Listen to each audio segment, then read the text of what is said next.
So let's see what's coming up. You've got the Page of Wands, Daughter of Fire in reverse, and then a small medicine wheel, which is equivalent to the Wheel of Fortune. That's another symbol of good luck. Just things changing, things turning in your favor, Pisces. Then we have Seven of Water in reverse, which is called excess in this deck. Usually means having lots of options. Father of Air, which is King of Swords. So there could be an air sign involved. Four of Air, contemplation. Son of Air, which is the Knight of Swords. Looks like things may happen quickly after a period of contemplation in the middle of the month. Then we have Four of Fire, which is completion. Again, interestingly, that has to do with the home. So it's echoing that new moon right in the middle of the month, that new moon in Gemini in your 4th house, Pisces. Then we have Vision Quest in reverse. 5 of Staves, or 5 of Fire. And then Ace of Water, Ace of Cups. That's a beautiful card here at the end of the month. Clown in reverse, which is the equivalent to Fool. And then we finish up with 9 of Earth, which is called accumulation in this deck. So I'm going to go through each of the cards and let's take a look at what's happening. The first card I see is Daughter of Fire. So this is Page of Wands in reverse. And whenever I see this card, I always think of a really active teenager. This is fire energy, and it means fire going in all directions. Usually in the upright position, this is a card of optimism, motivation, passion, action. I always think of an athlete that's saying, just put me in the game, coach. Just get me in there. I'm ready. And so it's young energy, but it's kind of unbridled fire energy. It's like going in all directions. So what this says is you may need to contain any fire energy that you have. You may want to go in like 10 directions at once, but it's saying, you know, it might be worthwhile to slow down and harness that energy in one direction, to be a little bit more mature in your approach and have a little bit more focus. In reverse, this card can be very unfocused. It can just be like, you know, trying to cover all bases at once, when really it would be more practical to do things one thing at a time. So that's what this is saying, is maybe if you're having restless energy and you want to go, it's saying, you know, pull it back a little bit. Take it easy. Maybe don't rush forward with action. Sometimes this can be action without thought. And then I see good things happening here for you. You've got small medicine wheel, which is the Wheel of Fortune. This means, again, good luck. Tables are turning. Who is on the bottom will be on top, and who is on the top will be on the bottom. It means the changing of the seasons. It means being patient with allowing time to evolve things in the way that they naturally do. It's not trying to push things going faster, and it's not trying to slow things down, but it's going in accordance with the natural unfolding of time. So when this card appears, it's saying that you are just sort of going with the flow. You're allowing things to unfold. You're turning with the seasons as they go. And you're allowing, it's a real card of allowing, because you're allowing what is happening to happen and not trying to force it, not trying to restrict it, but actually just allowing time to unfold as it naturally does. So but these cards say that at the opening of June, you're allowing things to just be in the flow. You know, don't try to expend too much energy into forcing anything or making anything happen, or trying to go in too many directions at once. This can be unbridled energy, and it's saying, you know, just slow it down, take it easy, take a pause, just let things roll. And then here you have Seven of Water in reverse, which in this deck is called Excess. And with this card, I think Aquarius got this too, where it's in reverse. It may mean letting go of options that are no longer serving you. In the upright, Seven of Water can usually mean having lots of choices. You can see that there's 2 vessels here that are holding water, and then some of them are cracked and are draining water out of them. Water usually represents emotional energy.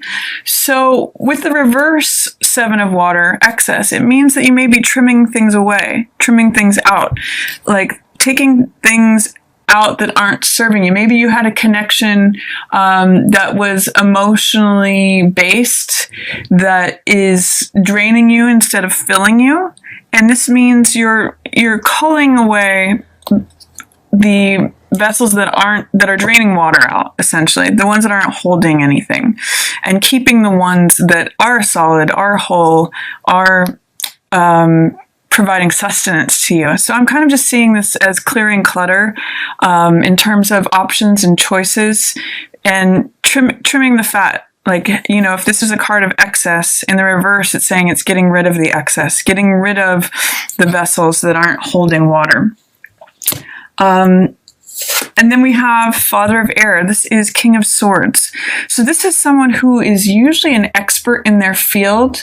There's someone who is very logical, rational, analytical, speaks clearly and precisely, and they're usually in alignment with truth. In the reverse, it can mean that they are not speaking their truth. But I'm seeing with Father of Air, it could just be an air sign that's involved. That would be Gemini, Libra, or Aquarius. So this is saying, you know, just observe your involvements with someone who is very rational, logical, very direct, and see if you can learn from that, but also learn from the low side of that, which can be manipulation or not speaking truthfully. You can learn from both the high side and the low side of this card, in the upright and the reverse. So that's showing up for you as well. Then I see we have Four of Air coming up, which is a time of rest, time of recuperation. I call this the R&R card. And Four of Swords means taking a break, thinking things over, not taking action, which also echoes this card here. These cards here are both fire cards. We've got the Four of Fire and the Daughter of Fire. And so they're really active cards. And this card is called Stress. It's also known as a conflict card. I sometimes call it playing versus fighting.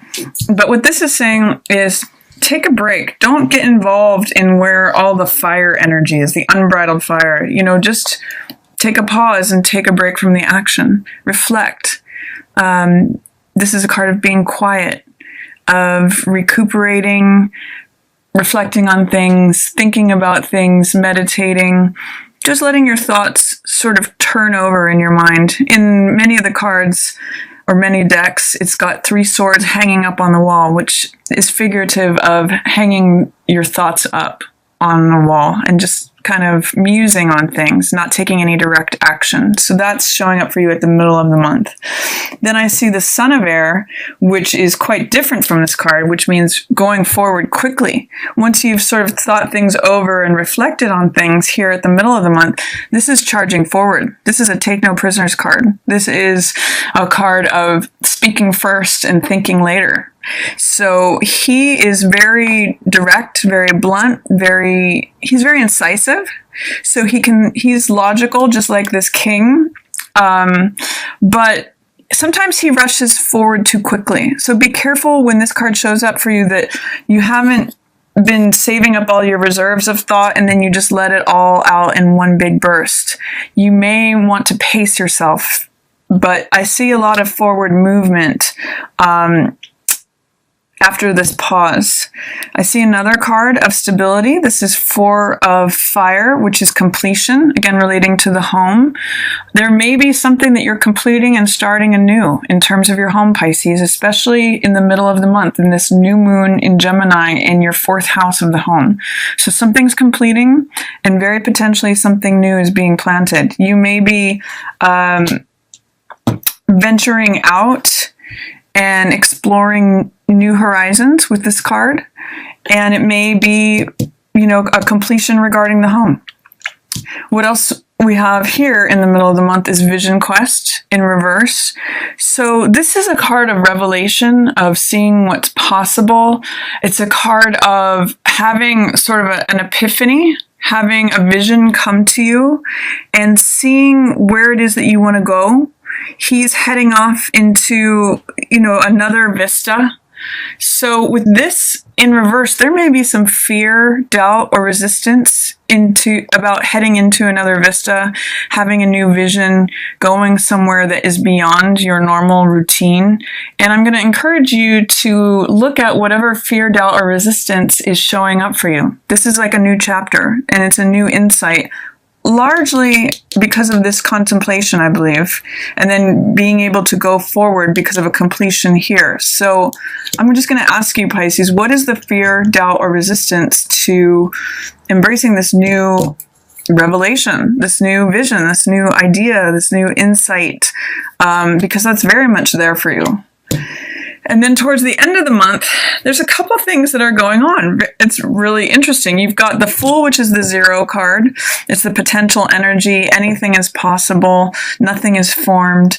And then you also have an Ace here, and aces are new beginnings. This has to do with a new beginning of the heart, new love. You can see, I sometimes call this card my cup runneth over, but it may require you to pass through some sort of conflict or competition that has to do with fire energy. This is usually a bunch of people competing for the same thing. It's a very Mars-based card.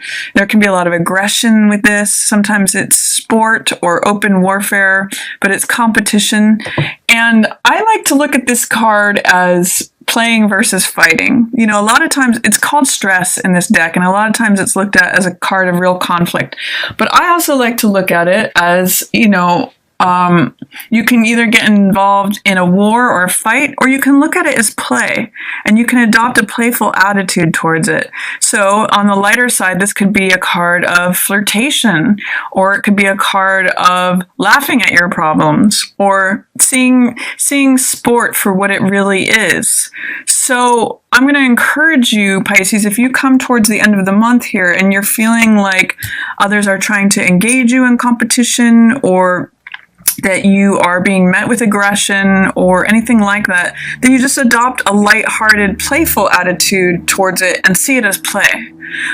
That's the lighter side of this card. And then I see potential for, you know, new love, new beginning in terms of your heart, feeling like your heart is flowing over with emotion, that your cup runneth over. This is a real card of new joy, new passion, new creativity, feeling totally immersed in something as far as your heart goes. So that's a nice beginning. And, you know, that you may be fearful or resistant to taking a leap of faith. This is the Clown card, which is also equivalent to the Fool.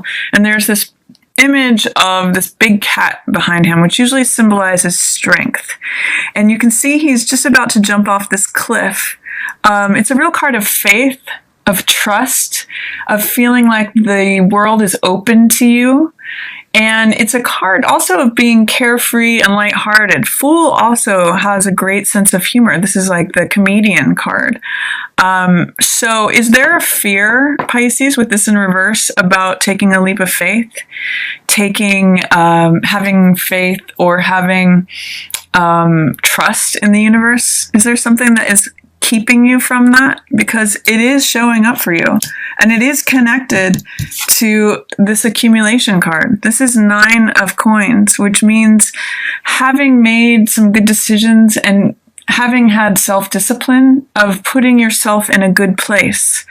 So what I get the sense, Pisces, especially towards the end of the month with this full moon in Capricorn in your 11th house, is that by confronting whatever your fears are, with taking this leap of faith, with believing that all things are possible, with having the sense of humor and flexibility, that you actually, if you're able to remove that level of fear, doubt, or resistance, you actually put yourself in a very good place, very stable, very, it's full of riches and things that are ready to be harvested.